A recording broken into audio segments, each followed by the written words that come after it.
تاسو دا دنیا کې فکر وکړئ ګورئ چې لس اولاد د مور پلاری د مور پلار د لس سره اولاد ساتي کې نه ساتي لیکن یو مور یا یو پلار په لس اولاد باندې ګوره عزتمن نه د الکوان چې غټان شي یو د مور ستا سره دي سی بل وی مور دي ستا سره سی بل وی پلار دي ستا سره سی کنه لس بچانی لیکن نه دا یو مور نه دا یو پلار په دوی باندې ساتلې الان کې داغه مور پلار دغه سپینجری چې سره سپین کې دغه بچانو د پاره دومره خدمتونه کړی چې د الله سره اولاد تر ودو پر راورسي واده مرو کې کور ور برابر کې دې کنه معاشره خود دا غسي بعد معلومه خبره ده خو د پټ سترګو حالات نه دي چې موږ بیانو. أعوذ بالله من الشيطان الرجيم بسم الله الرحمن الرحيم اللهم صل على سيدنا ونبينا وحبيبنا وشفيعنا ومولانا محمد وعلى آله وأصحابه أجمعين. بسم الله الرحمن الرحيم أم حسبتم أن تدخلوا الجنة ولما يأتكم مثل الذين خلوا من قبلكم مستهم البأساء والضراء وزلزلوا حتى يقول الرسول والذين آمنوا معه متى نصر الله ألا إن نصر الله قريب. يسألونك ماذا ينفقون قل ما أنفقتم من خير فللوالدين والأقربين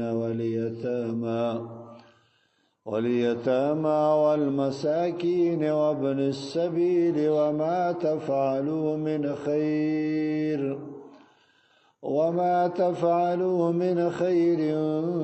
فإن الله به عليم. صدق الله العظيم. دا اولنی آیات دا نازل سوی دی دا خندق غزا یا د احزاب و غزا چې ورته ویل کېدله دغه صحابه و مبارک نازل شوی دی. د خندق یو ډیره لویه غزا پیښ شوله مدینه منوره کې. نو تقریبا د هغه وخت د هغه زمانی لزر کفار دا پر پیغمبر علیه الصلاۃ والسلام او پر مسلمانانو باندې هجوم راوړي. تقریبا لزر شاوخوا کفار مدینه منوره ته هجوم راوړي او دا قص کړي چې مسلمانان او اسلام او پیغمبر علیه السلام دا به ټول ختمو. دا هغه ځای چې را روان سي او ابو سفیان یې مشر وو. نو دا ډیره سخترینه غزا وه. وجه دا وه چې یو خو مسلمانان ډیر کمزوري وه، د کمزوري په حالاتو کې ولږ وه. مسلمانان په هغه وختو کې تقریبا د زر پر شاوخوا باندې یا 1500 شاوخوا دا مسلمانان وه. او بیا مسلمانان تجهیز هم نو برابر، د جهاد اسباب هم ډیر نه درلودل. انداسې لکه کفارو چې کم اسباب درلودل هغه رقم اسباب هم نه ورسره. او بل دا و چې د خوراک د پاره هم ډیر شي نه درلودي، ډیر لوږه هم و په هغه وختو کې. نو پیغمبر علیه الصلاۃ والسلام د ډیر لوړي څخه پر نس باندې دوی ډبرې تړلې وي د هغه وخت د زمانه د اصطلاح چې په دې باندې د لوړي کفایت هغه بکېدی نو دې کفارو هجوم راوړي پر مدینه منوره باندې او دلته بیا يهود وسیدله د مدینه منوره کې يهود وا هغه دا وعده وکړه د پیغمبر علی السلام سره چې موږ د غلار د يهود پراته و دا مدینه منوره الله دې موږ تاسو د ټولو نسبه ور سره وکي دا یو عجب زیده دوه بغلوته غرونه دي انو مخ چې د مکه مکرمه څخه دا لار کې خندق ورته وکشي پیغمبر علیه الصلاۃ والسلام خندق ورته وکشي او د شاده خاصه چې هغه به يهود پراته و هغه دا وعده ور سره وکړه چې موږ د شاده خلار دي کوپارو ته نور کو يهود دا د سخت ور سره وکړي نو تقریبا دا سول الله مدینه منوره او د مسلمانان لکه محفوظ غوندي لکه په یو قلا کې چې وي ځکه دا دوه سړي چې واغه غرونه او ډبري وي دا کفارو هغه حمله نسو کوي ځکه ګردي ډبري وي تور ډبري هغه اسانه پر شويه ده خلګم پر شويه ده پر دې ډبرو باندې نو ته ګنو سو کوي یره ګنم ځکه هم و او د شاله طرف څخه يهود و هغه ورته پراته و هغه وعده ور سره وکړه عهد او د سخت ور سره وکي چې موږ کفار د دې طرف څخه نه پریږدو مخ طرف ته چې هغه دا و چې پیغمبر علیه الصلاۃ والسلام لوی خندق ورته وکړ چې در دې هم نسو راوښتل نو ګوای کې مسلمانان او مدینه منوره محفوظه سواله نو دغه وخت کې يهودو خپل وعده ماته کړله يهودو خیانت وکړي يهود کافرانو د کفارو سره د ابو سفیان سره برته لاسلیک وکړي تړاوي وکړي چې موږ لار درکو راسه پر دې خوا باندې نو پیغمبر علیه الصلاۃ والسلام په دې باندې ډېر پریشان شو چې دا زموږ يهودو خزما سره وعده وکړه چې موږ دا کفار نه پرېږدو لیکن خبرته یې غدي وعده یې ماته کړله او د دې خاصه کفار هم ډیر دي د مکه مکرمه له طرفه څخه او مابینس کې مسلمانان هم کمزوري دي نو دغه وخت کې مسلمانان چې سره کمزوري سواله نو پریادونه وکړل چې نصرت د الله څخه هغه کومک د الله څخه هغه د بدر د ورځې دوی هغه فکر کوي چې د بدر د ورځې صحابه چې دغه کومک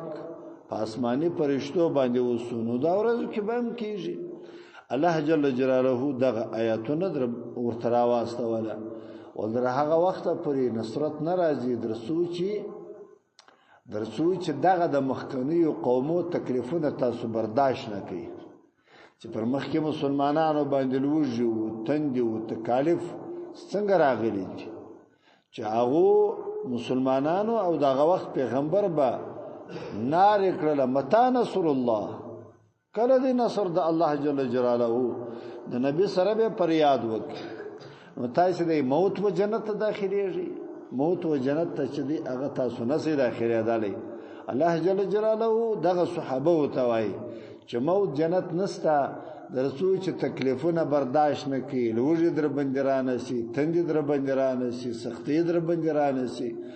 کافر د خاصه حمله در بندونه سي هغه وخت پر تاسو جنت لره نسي داخلي دالي دا تکالیف بټوله برداشت وي دا چې مو ګرځه برداشت کړل نو داغه معباد چې دی الله جل جلاله به لوړ مقام درکوي بیا به جنت درکوي نو دا یو واقعه یا د دوغه په باره کې الله جل جلاله د آیات کریمه نازل کړي یا بعض علما بیا وایي چې پیغمبر علیه الصلاۃ والسلام او سره د مسلمانانو هجرت وکي مدینه منوره ته کله چې دوی هجرت وکي نو هر څه مالونه او پیسې او سرزر او سپینزر دا ټوله مکه مکرمه کې پرېښول او کفارو ته پرېښول دوی خالی لاس ورڅخه راووتله نو چې کله مدینه منوره ته دوی راورسېدل په دې وخت کې نو دغه کفارو دا يهودو دلې په مدینه منوره کې دلته دشمنی د مسلمانانو سره واخیستل نو دشمنی د مسلمانانو سره دا و چې سودا به هم نور سره کوله څه به هم نور کوله نو دغه مسلمانان په تکلیف سره ځکه خپل پیسې نه درلودلې د بل ولاسته محتاج و پیغمبر علیه الصلاۃ والسلام هم دغه رقم په تکلیف کې به نو دغه وخت کې د مسلمانانو فریاد وکړي چې دا نصرت د الله به کله راځي نصرت دا معنی چې زموږ دغه آینده به کله سميږي الله جل جلاله د آیات نازل کی چې موت جنت بیا له بینه پیدا کیږي هغه نه دی چې وایي چې موت خواړه ګران دي موت شي نه پیدا کیږي نو تکلیف به برداشته تکلیف دغه دی چې اوس د مسلمانانو هغه کم تکالیف چې هغه پیغمبر علی السلام لیدله چې کفارو ظلم کوي یا مثلا مال او دولت شي نه درلودي نو دغه وخت کې به دوی بیا فریاد وکړي او الله جل جلاله ته دا اولنی آیات خو په دې کې نازل شوی دی دا ورستنی آیات چې يسالونک ماذا ينفقون دا دویم آیات دا به حیان روایت کوي چې عمر ابن جموح دا د پیغمبر علیه الصلاۃ والسلام څخه پوښتنه وکړه چې دغه موږ نفقه مثلا د چیش نفقه وکړو او چاته ورکو نفقه د چیش وکړو چې خیرات کوم مثلا د کوم شي خیرات وکړو او دا خیرات اول باید و چاته ورکمه دا پښتنه کوي نو شاید نور مسلمانانو هم په دې کې فکر وي چې یاره د کوم شي نفقه باید سړی وکړي او ډیر ثواب پکې کوي او چاته سړی نفقه ورکړي هغه کې ډیر ثواب دی الله جل جلاله ورته ویل چې هر څه تاسو نفقه کوي هغه خصوص کار دی هر شي چې نفقه کوي ډوډۍ نفقه کوي او کالی نفقه کوي او پیسې چاته ورکوي هغه خصوصا کار دی لیکن خود ځای به زدر وشه ما ځای چې دی هغه اول ځای چې دی مور پلار د مور پلار سره بنی کی کوي فللوالدین د مور پلار سره اول حق د مور پلار دی ګورې د مور پلار ډېر لوی حق لري مستایس خو یې د دنیا په ژوند کې وسیږو نو مور ته قدر ورکو نو پلار ته قدر ورکو لیکن الله جل جلاله هغه وايي پیغمبر علیه الصلاۃ والسلام وايي اکبر الکبائر الاشراک بالله وعقوق الوالدین و یذرتول اوله ګناه چې د هغه د الله سره شریک نیول دي چې بنده د الله سره شریک ونسی په ذات یا په صفاتو کې دا در ټول لوی ګناه ده دویم چې دی هغه د مور پلار ازار دی دویم لوی ګناه چې د دستی د مور پلار ازار دی نو مور که یوازې وی که پلار سره وی یا جوړوي یا یوازې پلار وی یا مور وی هر څوک شي نو باید انسان بچي هغه د مور پلار سره ډېر زیاته نیکی وکړي ځکه دا دنیا کې چې الله جل جلاله دی او کامیابی ته رسید د مور پلار په دعا باندې بدای رسیږي او جنت چې په آخرت کې رسیږي د مور پلار په دعا باندې رسیږي پیغمبر علیه الصلاۃ والسلام دا فرمایي چې جنت د مور در قدمو لاندې دی د مور د قدمو لاندې څه معنا ده چې معنا کې د مور راضي کړل جنت به پیدا کې کې د مور ناراضه کړل جهنم به پیدا کې دا یو او پلار چې دی هغه د جنت دروازه ده پلار هغه د جنت دروازه ده کله دا پلار سره نیکی وکړل نو دا د جنت دروازه به په نصیب شي او کله د پلار سره بد کول نیکی د نو سره کول د تربره په شکل باندې ور سره ګرځیدل داسې خبري او داسې دنده دی ور سره کول لکه یو ستا چې لوی دشمن وي نن سبا خو در پلار لوی دشمن نسته نن سبا خو تر مور لوی دشمن نسته ځکه تر هغه وخت پورې چې د واده نه یې کړي مور پلار دي چې کله واده وکي دا بچي چې واده وکي اوله جګړه د مور سره پیدا شي اوله جګړه د مور سره شي ولی په وجه د دې باندې اوس ما پر کوروالا باندې کار کوي او خدمت کوي دا کوي وها کوي کنه او د پلار سره بیا جګړه پر پیسو باندې پیدا شي ځکه خدای الته مینا ورتوي چې ګوره ګټه زیمړې نه سبب دی یو ترتیب برابر کې اده مغوټي ورکی پلار ورتوي چې گزاره را سره کوي دی وای بس ډیر مې وساتل پلار بالانو ځ خپل کار کوه تاسو دا دنیا کې فکر وکړئ ګورئ چې لس اولاد د مور پلاری د مور پلار د لس سره اولاد ساتي کې نه ساتي لیکن یو مور یا یو پلار په لس اولاد باندې ګوره عزتمن نه د الکوان چې غټان شي یو د مور ستا سره دي چې بل وي مور د ستا سره سي بل وي پلار د ستا سره سي کنه لس بچانی لیکن نه دا یو مور نه دا یو پلار په دوی باندې ساتلې الان کې داغه مور پلار دغه سپینجری چې سره سپین کې دغه بچانو د پاره دومره خدمتونه کړی چې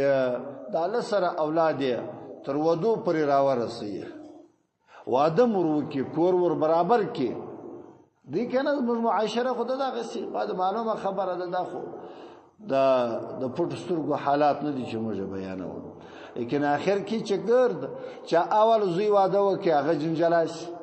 دویم چې واده وکي هغه جنجالاش دریم چې واده وکي هغه جنجالاش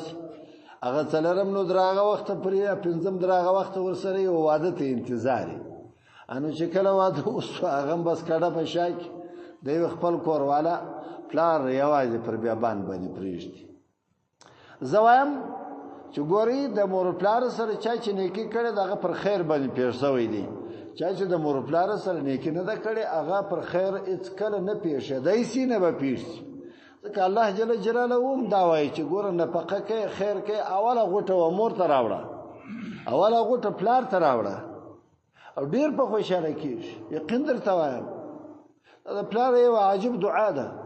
ما په تجربه لیدلې ده اوس د بل خبرې زنه درته کوم چې د بل نو دار کم دی هر کم دی چې کوم دعا ما ته کړې د قسم په الله ډایرکټ لګیدلې ده چې زه خپل درته وایم د بل چا خبره خو مشوره وي چې هغه د بل چا دا ګوره د مور پلار یو عجیب د زړه د درد دعا ده دا چې د اخلاص ډکه دعایي دومره د اخلاص ډکه دعاوي چې په شي کې د عمر اخلاص نه لکه د مور پلار په دعا کې چې د بچی د پاره کې او الله یې څومره ډایرک قبليه دا چې جره قبليه سکند لا نه ورکی وخت لا نه ورکی دا چې ډایرک او چې مور پلار در څخه راځي وي چې مور پلار در څخه راځي او که مور پلار ګوري دا واوري شرایم دغه جر قبليږي چې څنګه دعا جر قبليږي قسم په الله شرایم دغه قبليږي دا چې ډایرک راځي دا اسمانو و طرف ته چې الله جل جلاله هغه پردې مردې ټوله استکوي اول زید النفقي هغه مور پلار دي دویم اقربا دي د اقربا سره شکوي د خپل وړونه دي خوند دي اماګان دي اکاګان دي د اکا بچان دي کنه مجرد د معاشري او عجيبه بد اصطلاح ده الله دې دا اصطلاح زموږ د مابین ځواب شي مجرد اکا دشمن بولو دا اکا زوی تربور بولو ماما خوري دا دشمنان سره بولو کنه دا او الله جل جلاله هو چې دویم حق د اقرباو دی دا ستا په مالو ستا په دولت ستا په ګټه کې دا ستا قریبان حق لري ستا خور حق سره لري ورور دی حق د سره لري اکا که مسکین ورکوا اکا بچان دي کمزوري و امدی و خالدی و دې سره به ګورنه کې خامخا به ور سره کې ځکه الله وایي الله در خبرې چې ګوره او دام درته وایم ګوره کله د الله په قول کول الله نوریم درکې پر دې بخالت مکوا پر دې بخیلتوب مکوا چې یار دا به چې ورکم نو دا خو به نظم د سرمایه سره کمای راشي پیغمبر علیه الصلاۃ والسلام وایي که سړی مسکین و خیرات شروع کی که سړی مسکین و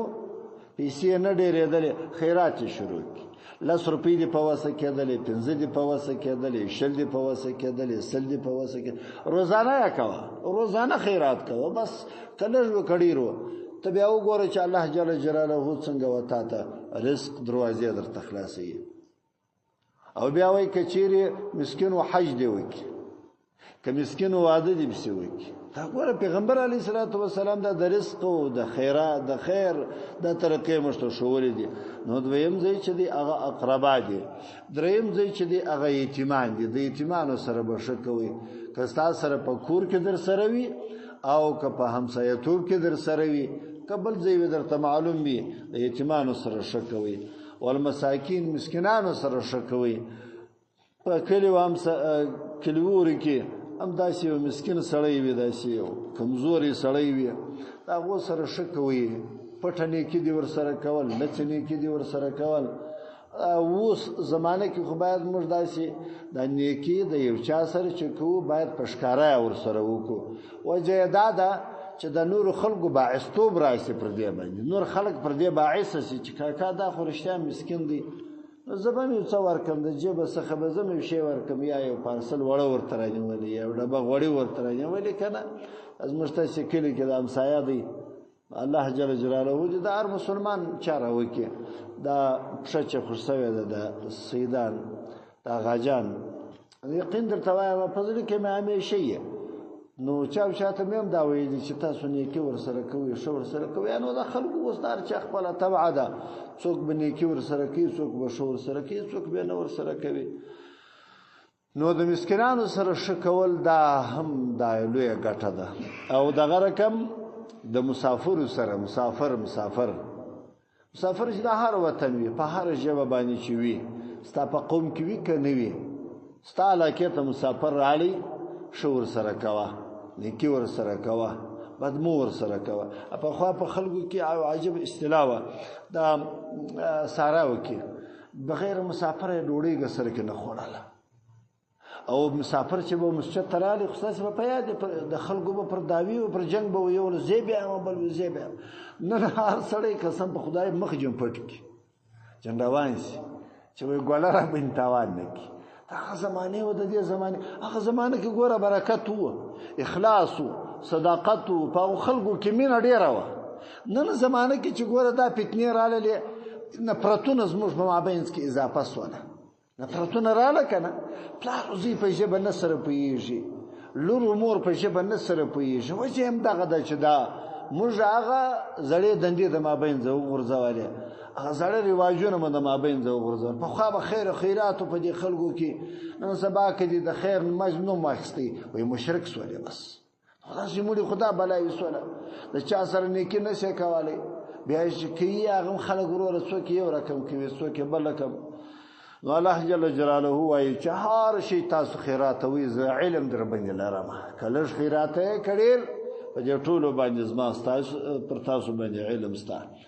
دریم آیات د جهاد په باره کې نازل شوی دی دریم آیات چې کتب علیکم القتال دا د جهاد په باره کې دی نو جهاد خو یو ډېر لوی فضیلت لري پیغمبر علیه الصلاة والسلام یو حدیث د ابي هريره رضی الله تعالی عنه دی یو عجیب حدیث یې ویلی دی او دا حدیث ابرز طالبانو ته ما په سبق کې دا حدیث ووایه من مات ولم یغزوه که څوک مړ سو غزا یې نه وکړله په خپله یې غزا نه وکړل دا یو ولم یحدث نفسه بالغزوه او په زړه کې هم د غزا نیت نه راوګرځېدی د مجاهد سره کومک هم نه وکړي په خپله هم غزا نه وکړله او په زړه کې هم نه راوګرځېدل چې یاره یو وخت جهاد ته تللی وی یو خالي مازي ایسه د درواغو یو سوچ وي یا حقیقتا چې یاره جهاد مې کړی وایي ښه خوند یې کوی سنګر ته تللی وایي په سنګر کې جنګېدلی وایي یا د مجاهد سره کومک نه وکړي پیغمبر علیه الصلاة والسلام یې که دا سړی مړ سو دی پر یو شعبه د نفاق باندې مړ سو په دې کې منافقت دی دې کې پر اسلام نسته وامورېده لکه نه که څوک په خپله غزا نه وکړي یا د مجاهد سره کومک نه وکړي یا په زړه کې نه راوګرځېږي چې یاره یو وخت مې غزا کړې وای که مړ سو مرګ یې پر یو شعبه د نفاق باندې پر یو حصہ د نفاق باندې. او بل حدیث د پیغمبر علیه الصلاۃ والسلام دی. بیا ابي هريره صاحب روایت کوي وې د پیغمبر علیه الصلاۃ والسلام څخه پښتنه واسوله چې اي الاعمال افضل، کوم عمل افضل دی سړی وکي؟ پیغمبر علیه الصلاۃ والسلام ورته الايمان بالله ورسوله، هغه خدا دې سړی ایمان پر الله راوړي او پر رسول، دا ډیر لوی عمل دی. بیا ورته ویل چې بیا دغه ما بعد بیا کوم عمل؟ بیا پیغمبر علیه الصلاۃ والسلام ورته ویل چې الجهاد فی سبیل الله، جهاد په لار کې د الله جل جلاله. ګور د ایمان بعد د جهاد ورته ذکر کړی دی. بیا ورته ویل چې کوم عمل؟ پیغمبر علیه الصلاۃ والسلام ورته ویل چې حج مبرور،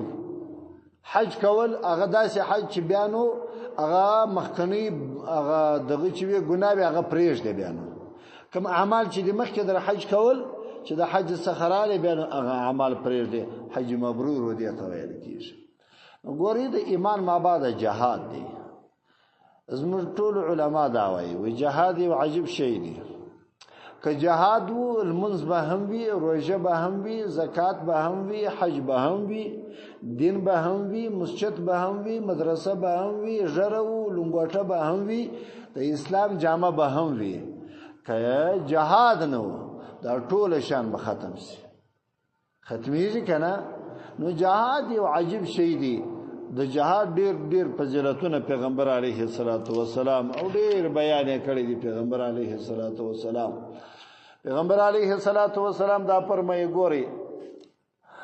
وای یو سړی ګوره شپته کاله په کور کې عبادت وکړي، شپته کاله ډیر عمر دی، کله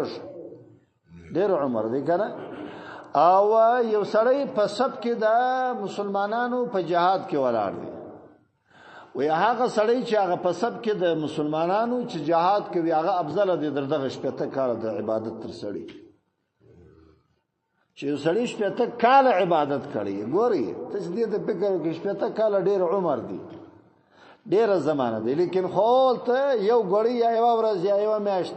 د جهاد وکي هغه سب کې ودرېږي، هغه د یوې ورځې جهاد، هغه د یوې میاشتې جهاد، هغه د یوې هفتې جهاد، هغه د شپته کاله افضل دی. دا یو. پیغمبر علیه الصلاۃ والسلام بیا فرمایي و یو سړی 80 کاله په کور کې عبادت وکي، 80 کاله په کور کې عبادت وکي، و یو غړي جهاد وکي په لار کې د الله جل جلاله، دا یو غړي جهاد تر 80 کاله عبادت افضل دی.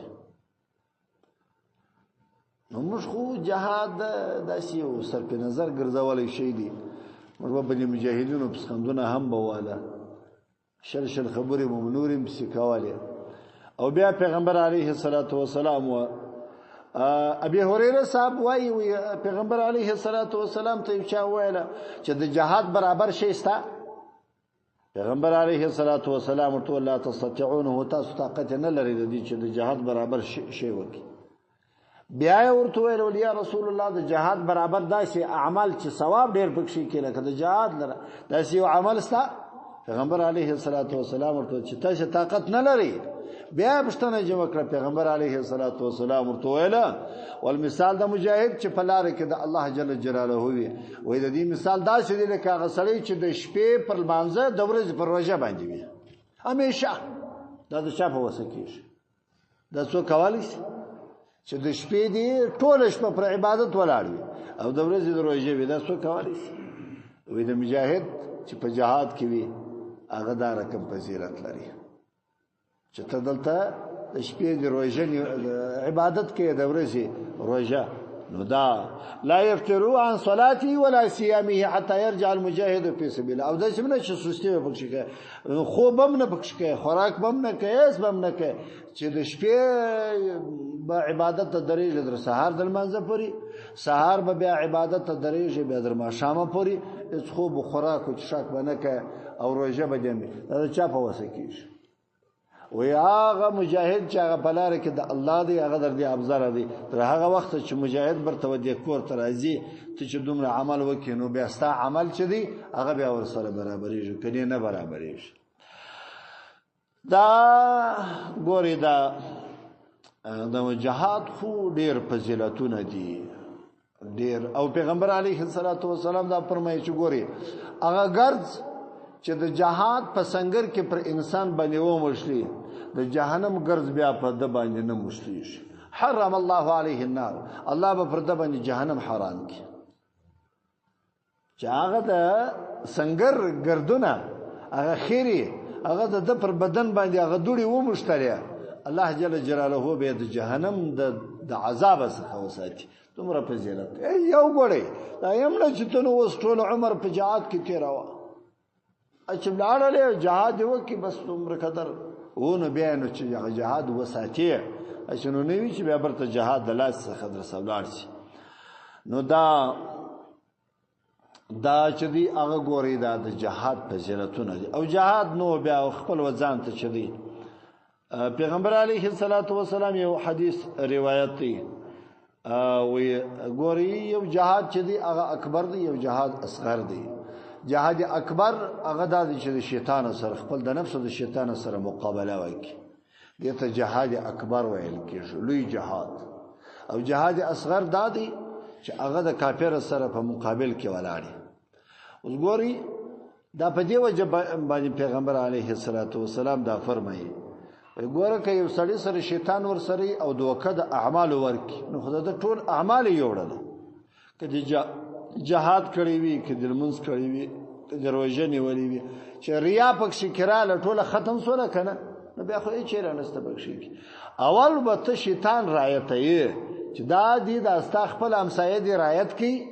نور خلق چې دی هغه بیا رایتیږي. او چې اول خپل همسایه رایت نه کی نور خلق چې دی هغه بیا نه رایتیږي.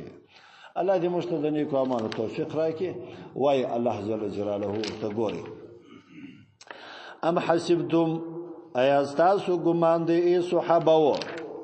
ان دې تدخلوا الجنه، یا اے مسلمانانو تاسو ګمان د دې چې تاسو و جنت لره داخل سي. ولما یاتکم چراغلی نه پر تاسو باندې مثال الذين داغ کسانو خلو چاغه تیر سوي دي من قبلكم مخکدر تاسو چاغه انبیاء او مسلمانان دي مستهم دوی مسکړي و البأساء فقر ګور دوی مسکړي و وغضراء مرزو تکلیفو دوی مسکړي و وزلزلوا او دوی شورولي و په انواع د بلاو د تکلیفو باندې قسم بلایا پر دوی باندې راغلي وي. نو حتی در داسې وخت پورې به یقول الرسول ويلب رسول والذین آمنوا معه، او هغه مسلمانان چې به د پیغمبر سره باور سره باوا دا به ویل متى نصر الله،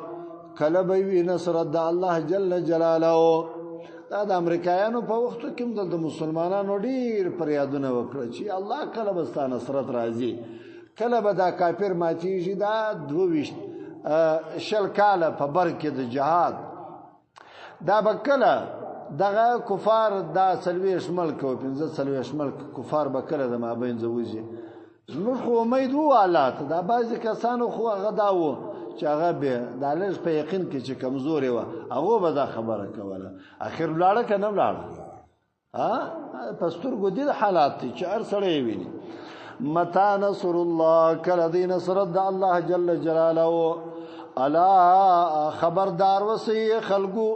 اے مسلمانانو ان پتا کې سره نصر الله نصرت د الله جل جلاله چې قریب هغه ډیر نږدې دی و تاسو ته، لیکن خو تاسو جن لري هغه وجه دا پیغمبر علیه الصلاۃ والسلام دا فرمایي وحفت الجنه بالمکاره وحفت النار بالشهوات. جنت چې دی هغه په سختیو کې پټ دی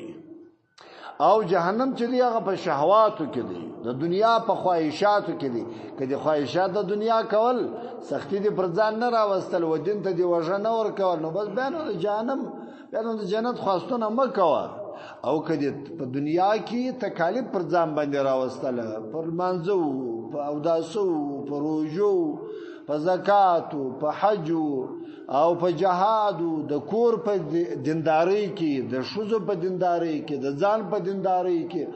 سر درنو کې د ځان پر شریعت برابر کړي نو بیا د جنت خواستونه کوه. که په دې شانو کې ته نه وي بیا نو ضرور ما و نو بیا خامخا به الله یې څه عذاب وسړي ته ورکړي الله دې فنا راکړي یسألونک سوال کوي ستا څخه یا رسول الله صلی الله علیه وسلم ماذا ينفقون دوی چې شنه پقاو کې د چکم شنه پقاو کې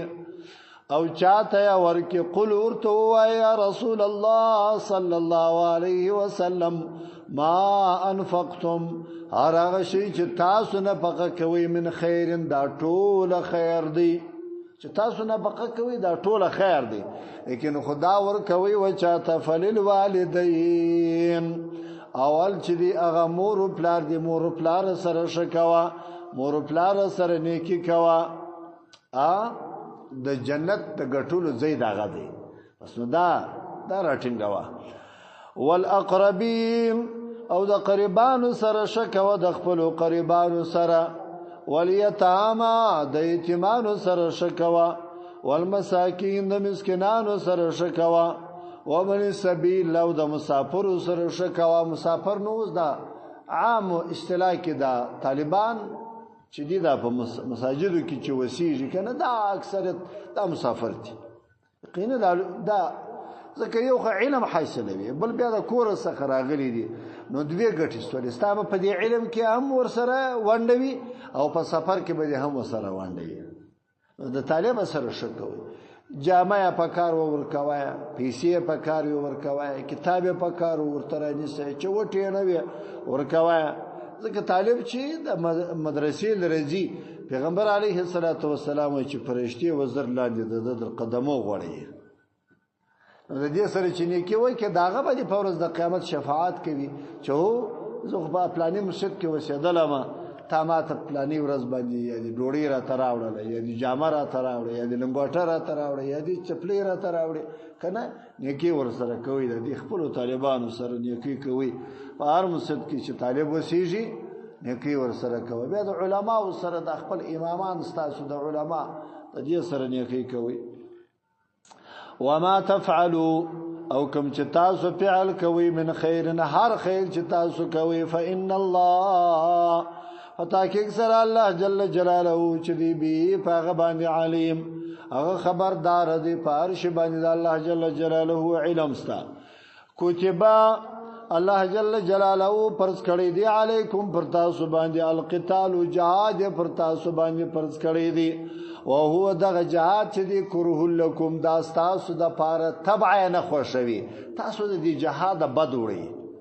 ولې خو پر تاسو باندې سختي نو ته مرګ پکشي کې دی زخم پکشي کې دی ټپ پکشي کې دی بند پکشي کې دی کنه په دې وجه باندې تاسو دا تبع چې د هغه نفرت جن کوي وعسى نجدي انداد تکرهو چې تاسو بدوړي شي اند یو شي څخه او هو خیر لكم غستاسو د پاره خیر وي موږ خو په اخر کې د اخر د شموږ نه پویږو چې دا زموږ د پاره خیر دی که زموږ د پاره خیر دی الله جل جلاله وایي چې تبد جوړي هغه بس د پاره خیر وي او چې ته ش جوړي هغه بس د پاره شر وي نو د الله قول بس معتبر وا د ځان لمه معتبر وا وعسى نجدي انداد تحبوا چې تاسو محبت کوي شي اند یو شي سره او هو شر لكم هغه تاسو د پاره شر وي تبه محبت سره کوي لیکن هغه بس د پاره شر وي په خیر او شر باندې تاسو نه پوهیږئ لکه جهاد چې تنزه دا ستا تبع د تقاضا کې چې یاره د دې شان څخه ذلیل چې ځان وساتم شدي نو چې دا ناسه وکي دا ناسه خو ته د ځان لپاره خوشي هغه بس د لپاره شر وي جهاد ته د ځان لپاره نه خوشي هغه بس د لپاره خیر وي والله الله جل جلاله چې دی عالم علم لري وانتم تاسو چې اس اي خلق لا تعلمون تاسو علم نه لري وما علينا الا البلاغ الحمد لله رب العالمين والصلاه والسلام على سيدنا محمد وعلى اله اللهم ربنا تقبل منا انك انت السميع العليم وتب علينا انك انت وصلى الله تعالى على خير خلقه محمد واله وصحبه